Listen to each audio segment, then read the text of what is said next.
Jesus Cristo, em nome de Jesus Cristo. Cadê a Sheila? Glória a Deus. Vamos orar pelo pastor. O que vier, vem de Deus, certo? Sem certeza, irmão. Abre o coração para o papai, volta esse coração e guarda o que vier daqui, porque tudo vocês vão ver depois o que vai acontecer. Deus, em nome de Jesus Cristo, Pai, está o seu servo que o Senhor mesmo trouxe. Eu determino, eu decreto, eu declaro as portas abertas para ele, Pai querido, e a boca dele seja, Pai querido, para lhe louvar nesse momento. E nós estamos esperando. Coloca a palavra no lado e fala conosco, Pai, que nós precisamos muito de ouvir a sua voz. Glória a Deus.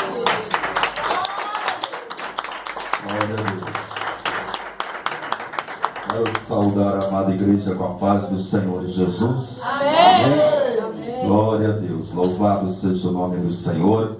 Motivo de grande alegria estarmos mais uma vez aqui nesta igreja para junto adorarmos ao nome do Senhor Jesus. Amém? Eu convido então você a abrir a sua Bíblia, 1 Crônicas, no capítulo 4 e o versículo 9 e 10. Querido, me dê um pouquinho de retorno aqui, mais um pouquinho, por favor. 1 Crônicas, no capítulo 4.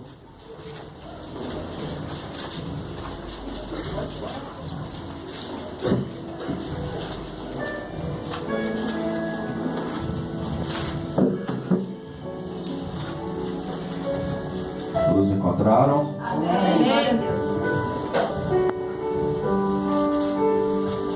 Então vamos ler a palavra do Senhor, das 1 Crônicas, capítulo 4, do versículo 9 e 10. E diz assim, versículo 9: E foi Jabes mais ilustre do que seus irmãos. Sua mãe chamou seu nome Jabes, dizendo: Porquanto com dores o dei à luz. Porque Jabes invocou o Deus de Israel, dizendo: Se me abençoares muitíssimo, e aumentares os meus termos e amplificares, e a tua mão for comigo, e fizeres que do mal não seja aflito, e Deus lhe concedeu o que lhe tinha pedido. Amém? Feche os teus olhos por um segundinho. Espírito Santo, seja conosco nesta hora, traga a revelação da palavra do Senhor. Que não seja eu, mas que seja o Senhor falando conosco nesta noite, em nome de Jesus. Amém? Podem se acertar, queridos, exaltando o nome bendito do Senhor Jesus. Amados, esse texto que li, com certeza não é novidade para os irmãos. Com certeza os irmãos já ouviram muitos pregadores pregarem sobre essa história. E eu também já preguei sobre essa história várias vezes. Mas esse é o segredo da palavra de Deus, né?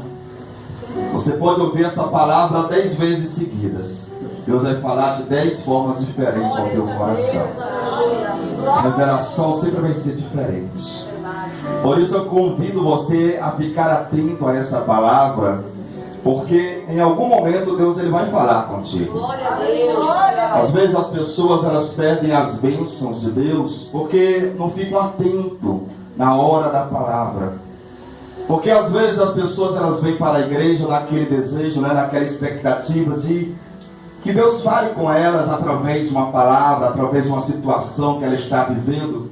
E a pessoa vem naquela expectativa: Deus fale comigo nessa área, me dê uma resposta, me dê uma direção. Aí às vezes quando o pregador lê o texto, às vezes não tem nada a ver com aquilo que a pessoa queria, com aquilo que a pessoa está vivendo. Aí a pessoa pensa assim: Deus não vai falar comigo hoje. Aí a pessoa já desvia o seu pensamento, já se desliga do trono. Aí às vezes o corpo está aqui na igreja, mas o pensamento está distante, está pensando em outras coisas. E às vezes na hora que Deus fala, a pessoa não ouve porque está desatenta. Então você tem que entender que numa mensagem, nem sempre Deus vai falar contigo aquela mensagem inteira. Tem mensagem que Deus vai falar contigo do começo ao fim. Tem mensagem que não. Tem mensagem que Deus vai falar contigo uma única frase, um único versículo. Por isso que você tem que estar atento. Às vezes Deus pode falar contigo no começo, talvez só no meio da mensagem, talvez só no final. Mas o certo é que Deus vai falar contigo. Glória a Deus. Porque a palavra dele não volta. Glória a Deus. Amém? Então fique atento, porque eu tenho certeza que Deus vai falar contigo. Glória a Deus. Com certeza os irmãos já ouviram essa história outras vezes, essa pregação outras vezes.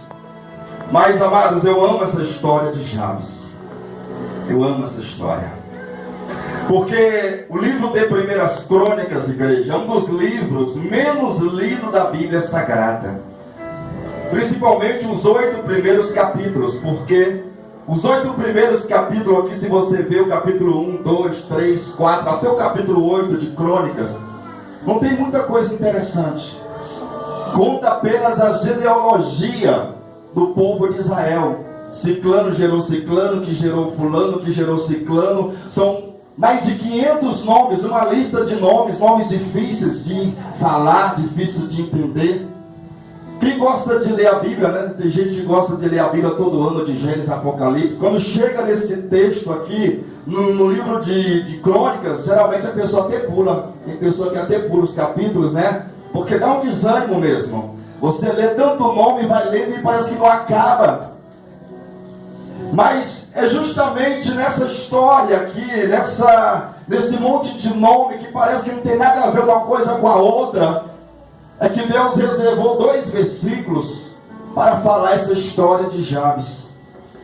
É como se o escritor de Crônicas estivesse ali escrevendo a genealogia, falando nomes e nomes e nomes, e de repente Deus fala: calma aí, dê uma pausa, porque tem uma história aqui que eu preciso contar. Tem uma história aqui que eu preciso deixar escrita, porque no futuro gerações vão ouvir essa história e vidas serão impactadas através dessa história. Eu não posso deixar de contar essa história para a minha igreja, para o mundo. Então dê uma pausa aí nos nomes e fale deste homem chamado Jabes por um momento só. E o escritor então escreve 2 versículos. Você só encontra falar de Jabes aqui nesses 2 versículos que nós lemos. Você não ouve mais falar de Jabes aqui. E nós sabemos, amados, que o nome Jabes ele significa dor e sofrimento. Amém? Dor e sofrimento. Foi a sua mãe mesmo que colocou esse nome nele, que tem esse significado, dor e sofrimento. Por que a mãe colocaria o nome no filho? Um nome amaldiçoado como esse? Nós temos que entender que na cultura do povo hebreu é diferente a escolha dos nomes dos filhos. Na nossa cultura, e na maioria dos países pelo mundo afora, geralmente quando a mulher fica grávida, ela já escolhe o nome do filho, não é assim? Geralmente o nome de um filho, ele já é escolhido antes de nascer.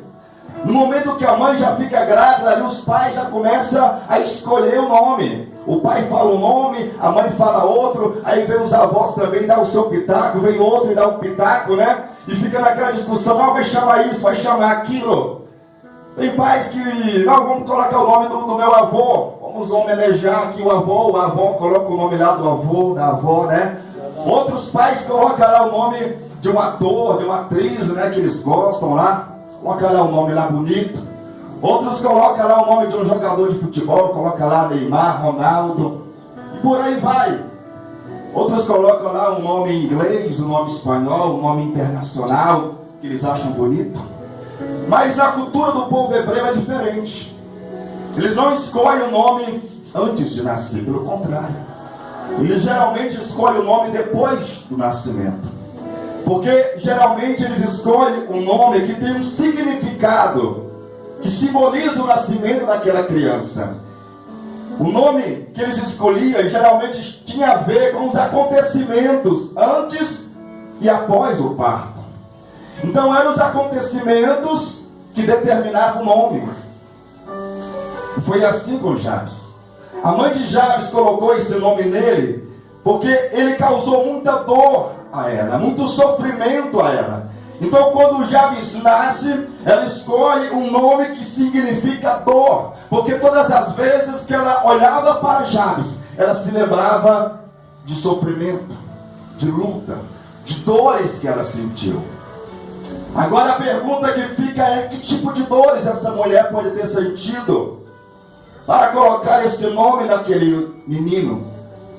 A Bíblia não entra em detalhes, a Bíblia não fala que tipo de dores aquela mulher pode ter sentido.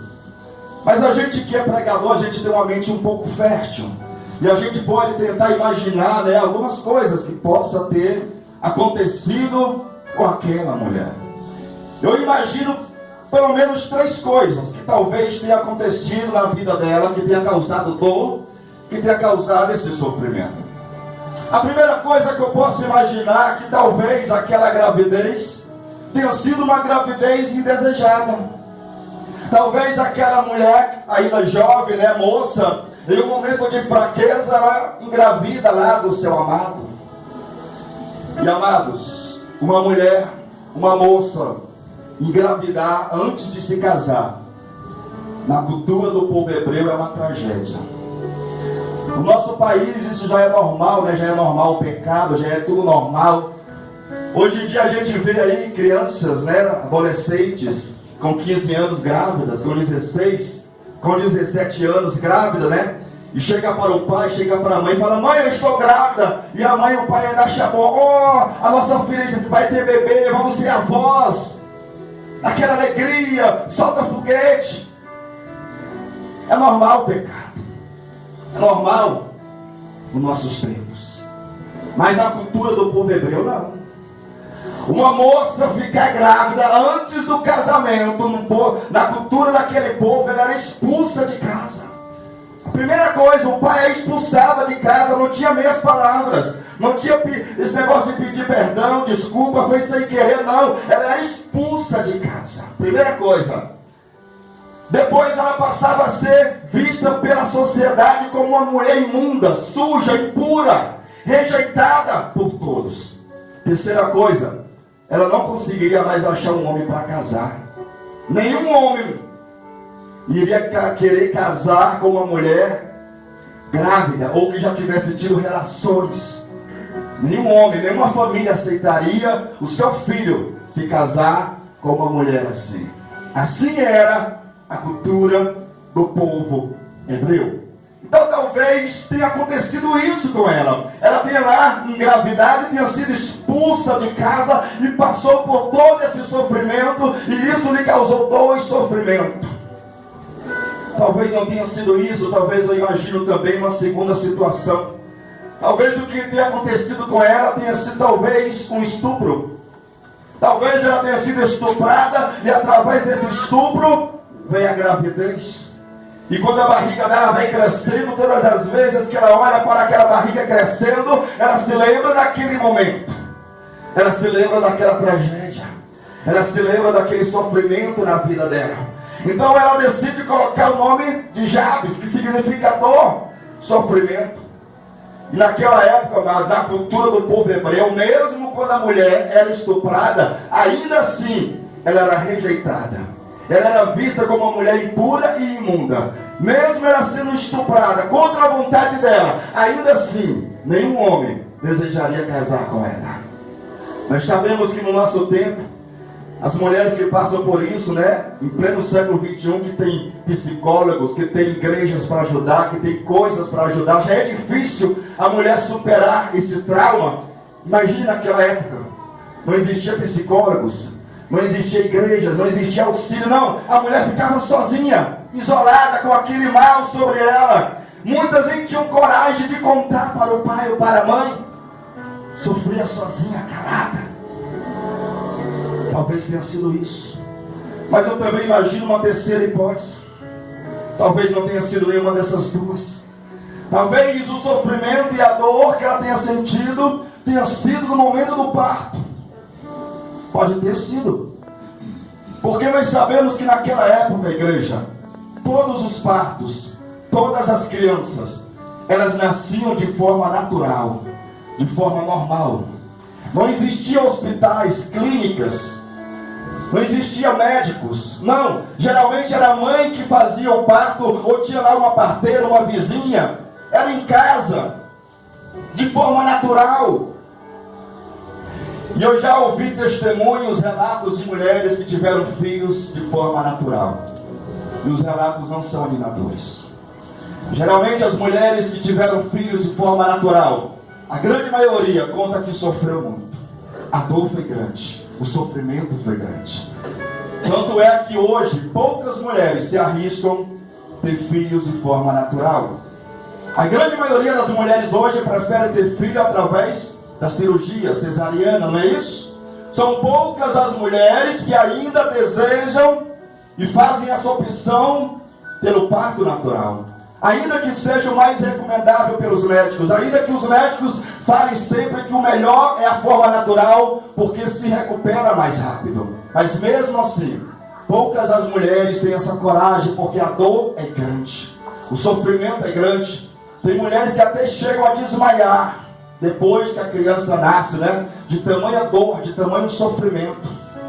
Então talvez tenha sido isso que tenha acontecido. Talvez foi um parto difícil, um parto complicado, e ela sentiu dor e sofrimento, e ela decide colocar o nome nele de Jabes. Eu imagino essas três coisas. Talvez tenha sido uma dessas três coisas. Mas o certo é que Jabes causou muita dor naquela mulher, e ela coloca esse nome. Agora, igreja, imagine qual seria o futuro deste jovem, deste menino com esse nome amaldiçoado. Que futuro teria essa criança na vida? Eu fico imaginando como deve ter sido a infância de Jabes, igreja. Eu fico imaginando Jabes, um garotinho de 5, 6 anos. As mães ali falando para os seus filhos: filhinhos, não brinque com Jabes. Eu não quero que vocês brinquem, que vocês se misturem com Jabes, porque ele tem um mal sobre ele tem uma maldição sobre ele. Então não brinquem com ele e não tragam ele aqui em casa. Eu imagino que as criancinhas, quando faziam aniversários, ninguém convidava Jabes. Imagina o sofrimento daquela criança sendo rejeitada. Eu fico imaginando Jabes na escola, igreja. Ninguém queria sentar perto dele. Eu fico imaginando na hora que a professora passava aqueles trabalhos de grupos, né? Que tinha que formar grupos na escola. Ninguém queria Jabes no seu grupo. Não, vai para lá. Nós não queremos Jabes no nosso grupo. Ele tem um mal, ele tem uma maldição sobre a vida dele. Sai para lá. Eu fico imaginando a juventude de Jabes. Eu fico imaginando Jabes jovens. Um jovem solitário. Um jovem que os outros jovens não convidavam para um churrasco, para um almoço, para saírem juntos. Eu fico imaginando Jabes querendo namorar a igreja. Eu fico imaginando Jabes olhando para uma moça, se interessando por ela, chegando até ela e falando: querida, eu gostei de você, você parece uma pessoa muito boa, que tal a gente orar? Vamos orar para ver se Deus abençoa o nosso relacionamento. E aquela moça olhando para Jabes, falando: sai fora, rapaz, sai daqui, eu conheço quem é você, eu sei a tua história, eu sei que existe um mal sobre a tua vida, cruz, credo, fora, sai de perto. Porque naquela época, amados, todas as pessoas, elas conheciam umas às outras, né? E sabiam o significado do nome um do outro. Todo mundo sabia quem era Jabes, o significado do nome dele.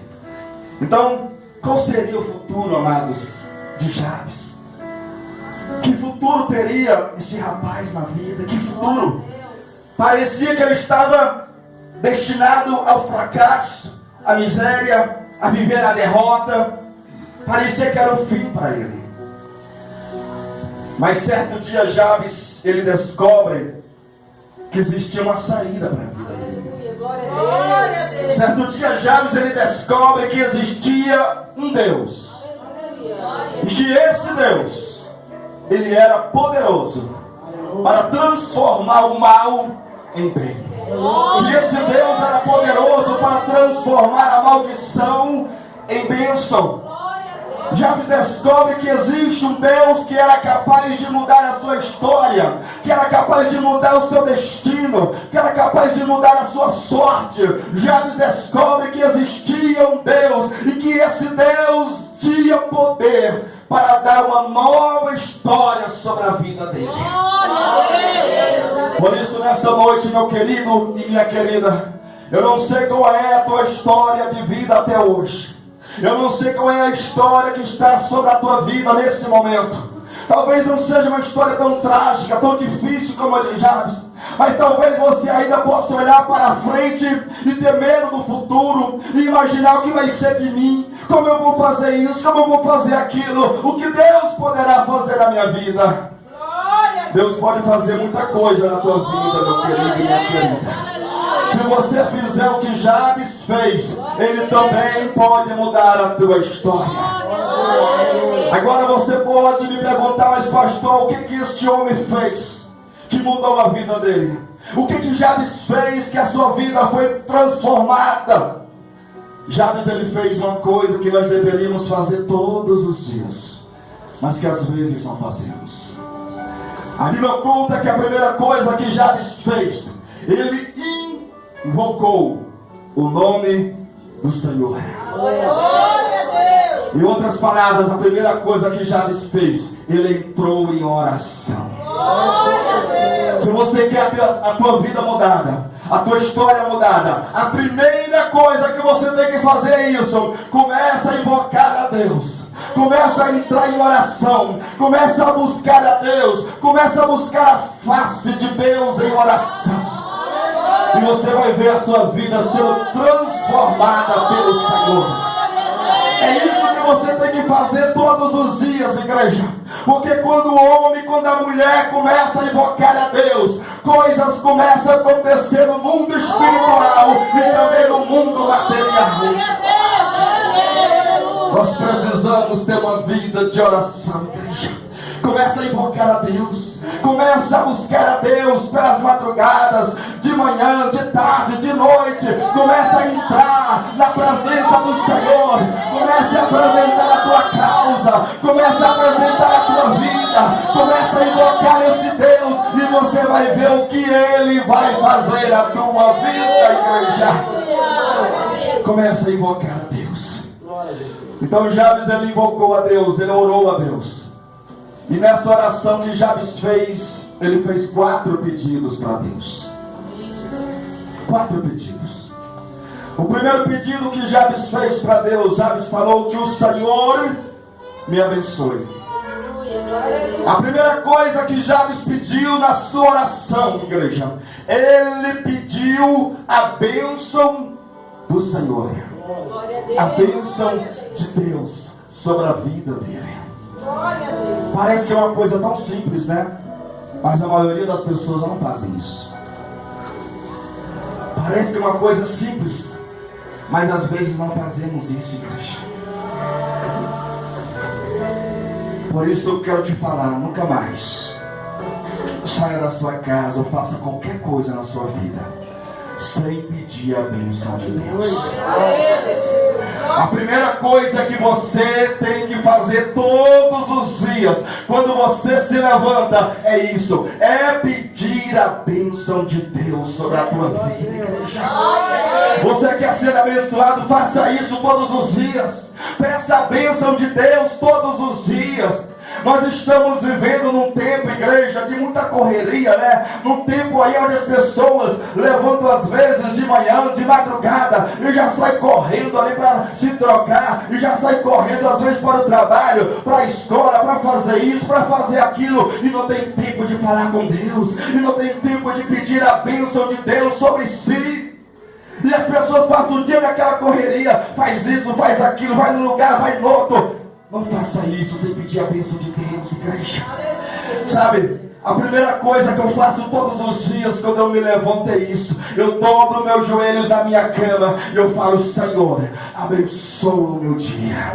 Meu Deus, abençoa o meu trabalho.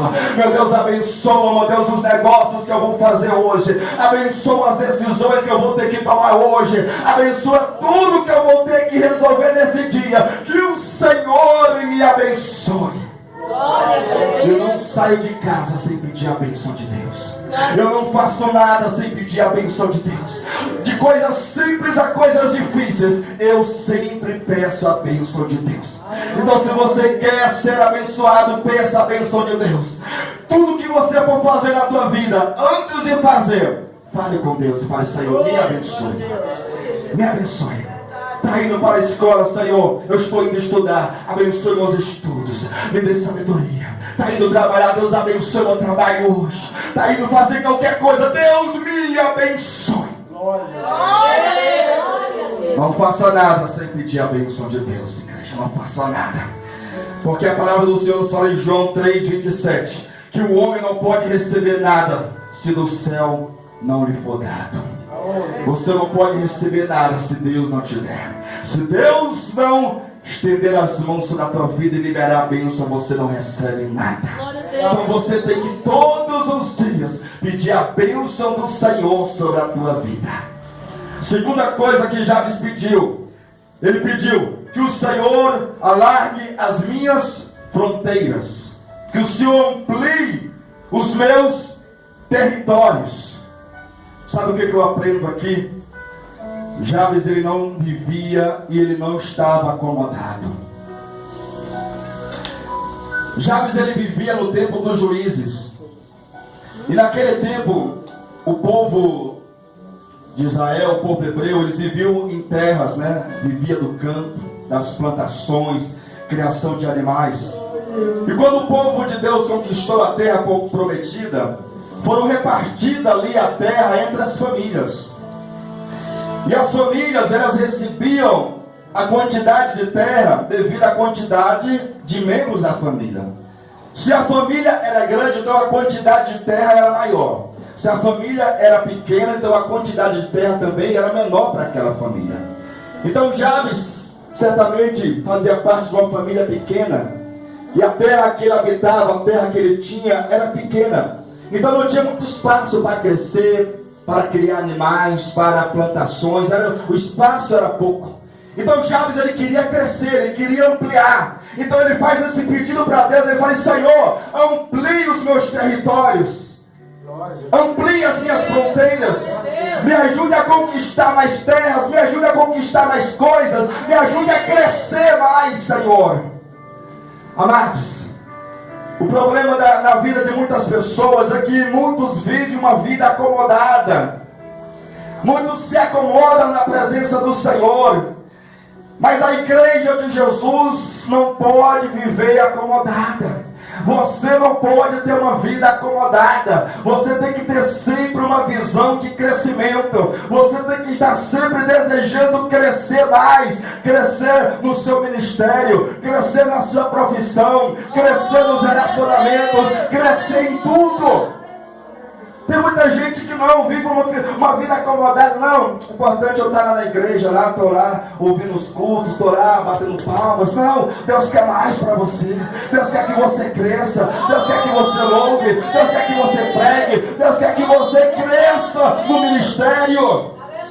Amém. Deus quer que você cresça profissionalmente, que a sua empresa cresça, que você cresça. Deus quer que essa igreja rompa. Deus quer que essa igreja cresça. Deus não quer apenas essa congregação, não. Deus quer que essa congregação vá lá para a Ceilândia, vá lá para o Recanto das Emas, vá lá para a Goiânia, vai lá para o Sudeste, vai lá para o Norte. Deus quer crescimento para a obra dele. Deus quer crescimento para a tua vida. Então não fique acomodado. Não viva no comodismo. Não, tá bom, Senhor, deixa eu quietinho aqui. Tá bom demais. Não, Deus tem mais para você. Deus quer que você vá mais além. Deus tem novos territórios para você conquistar, igreja. Deus tem coisas novas e grandes para fazer na tua vida, igreja. Então Jabes, ele pediu essa bênção: amplie os meus territórios. A terceira coisa que Jabes pediu: que a tua mão seja comigo. Que a mão do Senhor seja comigo. Sabe o que isso significa? Dependência de Deus. Jabes está falando: Senhor, eu quero ir, eu quero crescer, eu quero romper, eu quero ser abençoado, mas eu também não quero ficar longe da tua presença. Eu não quero fazer isso sem o Senhor por perto. Eu dependo do Senhor para fazer tudo isso. Que a tua mão seja comigo. Jabes está se colocando na dependência de Deus. Jabes, ele sabia que ele não podia fazer nada por ele sozinho, mas que ele precisava do Senhor. Ele estava se colocando na dependência do Senhor. Aleluia. E nós precisamos ser dependentes de Deus, igreja. Deus, ele quer que você cresça, Deus quer que você rompa, mas que você continue dependendo dele. Porque às vezes muitas pessoas querem crescer, querem romper, mas não querem depender de Deus. Não, eu confio no meu salário, não, eu confio no meu diploma, eu confio na minha sabedoria. Não, é no Senhor que você tem que confiar, é do Senhor que você tem que depender, igreja. E quando você for dependente do Senhor, pode ter certeza, o Senhor vai te levar a lugares, o Senhor vai te fazer romper, o Senhor vai te fazer crescer, mas que você sempre reconheça, é o Senhor sobre a minha vida, é a mão do Senhor que está comigo, é o Senhor que está na minha direção. Que a mão do Senhor seja comigo. Isso significa a presença de Deus. Já você está falando, Senhor, eu quero conquistar, eu quero ser abençoado, mas eu quero a tua presença comigo. Eu não quero ficar longe da tua presença. Eu não quero a tua presença longe de mim, Senhor. Amados, a coisa mais importante que você pode ter é a presença do Senhor. Você pode conquistar tudo nessa terra, mas se você não tiver a presença do Senhor, isso não é nada. Isso não é nada.